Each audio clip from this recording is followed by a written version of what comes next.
All right, readers, so we are going to get started with reading the rest of um, Los Melones, the chapter that we started yesterday. But before we start, I wanted to talk about the backdrop that I've provided today. This kind of is a picture that I chose because I think it's a good representation of the new setting of the book in California.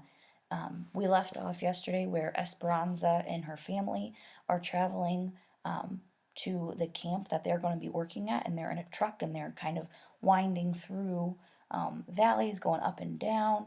And I think this is just kind of like the mental image that I get when I'm reading, so I thought I'd share it with you.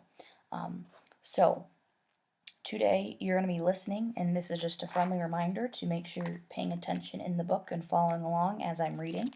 Um, and so, we left off where we were introduced to um, Alfonso and Miguel's family, and the little girl Isabel, who's around Esperanza's age, is a new character. And we're also going to meet another female character named Marta today.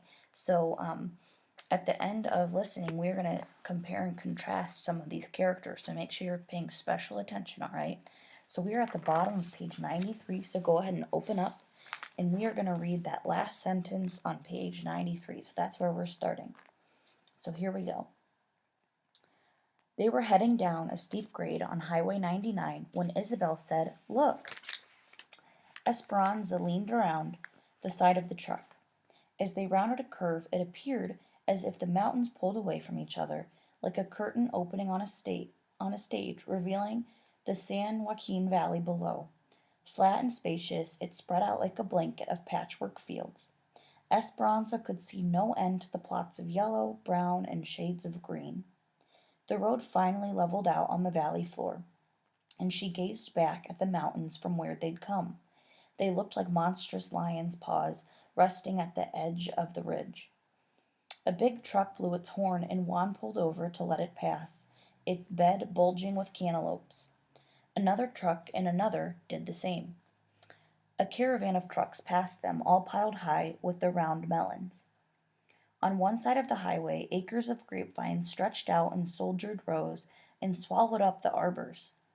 On the other side, fields and fields of dark green cotton plants became a sea of milk-white puffs.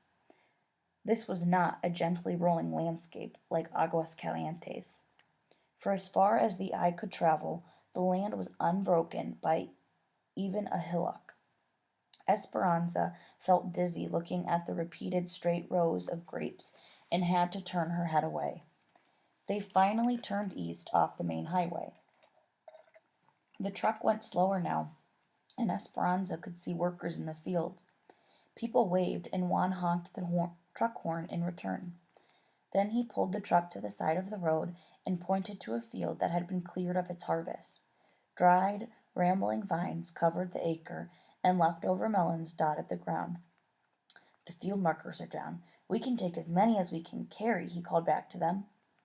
Alfonso jumped out, tossed a dozen cantaloupes to Miguel, then stepped up on the running board, and slapped the top of the truck for Juan to start again. The melons, warmed by the valley sun, rolled and somersaulted with each bump of the truck. Two girls walking along the road waved, and Juan stopped again. One of them climbed in, a girl about Miguel's age. Her hair was short, black, and curly, and her features were sharp and pointed. She leaned back against the side of the truck, her hands behind her head, and she studied Esperanza, her eyes darting at Miguel whenever she could.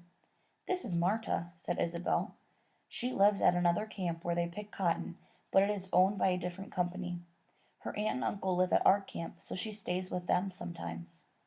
"Where are you from?" asked Marta. "Aguas Calientes, El Rancho de las Rosas," said Esperanza. "I've never heard I have never heard of El Rancho de las Rosas. Is that a town?" "It was a ranch they lived on," said Isabel proudly, her eyes round and shining.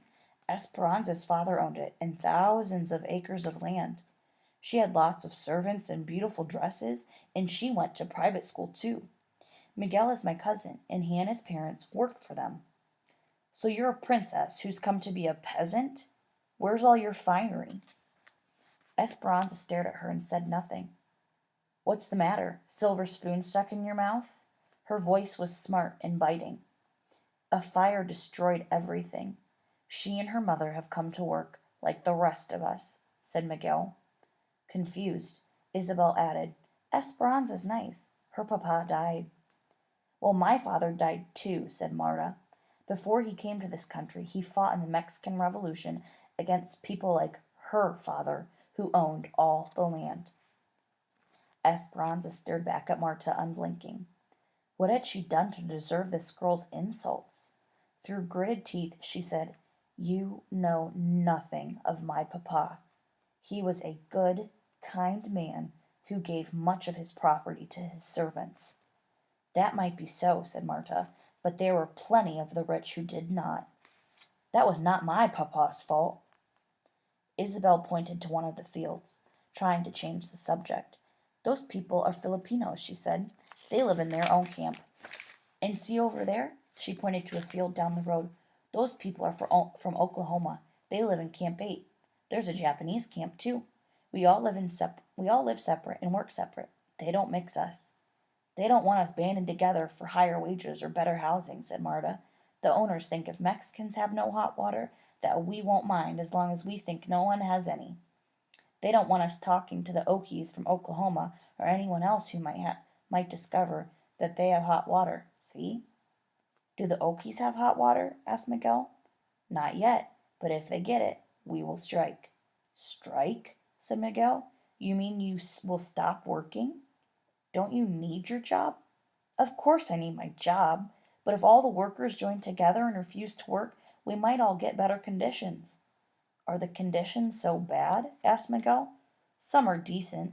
The place you are going to is one of the better ones. They even have fiestas.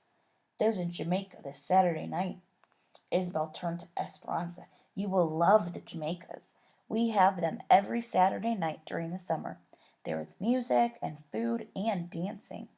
This Saturday is the last for this year because soon it will be too cold. Esperanza nodded and tried to pay attention to Isabel. Marta and Miguel talked and grinned back and forth. An unfamiliar feeling was creeping up inside of Esperanza. She wanted to toss Marta out of the moving truck and scold Miguel for even talking to her. Hadn't he seen her rudeness? She brooded as they rode past miles of young tamarisk trees that seemed to be the border of someone's property. Beyond those trees is the Mexican camp, said Isabel, where we live. Marta smirked at Esperanza and said, Just so you know, this isn't Mexico. No one will be waiting on you here. Then she gave her a phony smile and said, Entiendes? Understand? Esperanza stared back at her in silence. The one thing she did understand was that she did not like Marta. All right, ladies and gentlemen, that is the end of our chapter. So I need you to listen here because I'm going to give you your directions. So at this time, you have some choices that you get to make. First of all, you get to choose if you are going to compare and contrast either Esperanza and Isabel or Esperanza and Marta, okay? And we are only using textual evidence from this chapter, Los Melones, to make these comparisons and contrasts, okay? So that's your first choice. You choose either Esperanza and Marta or Esperanza and Isabel.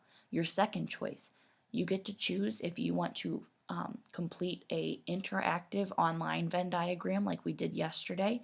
So you get that choice, or you can do paper pencil Venn diagram or graphic organizer, okay? So at this time, you have those two choices to make. If you want to do paper pencil Venn diagram or graphic organizer, they are over by the sink. So please, if you're going to choose Esperanza versus Isabel, it is on pink paper. And if you're going to choose Esperanza versus Marta, it is on green paper. Now, if you're choosing the interactive Venn diagram, it is on Google Classroom, and you just click the link and fill it in like we were yesterday. If you need a tutorial on how to work it because you're kind of confused, I do have a tutorial video on Classroom as well. So at this time, you need to go make those two choices and figure out who you're comparing, contrasting, and how you are doing it.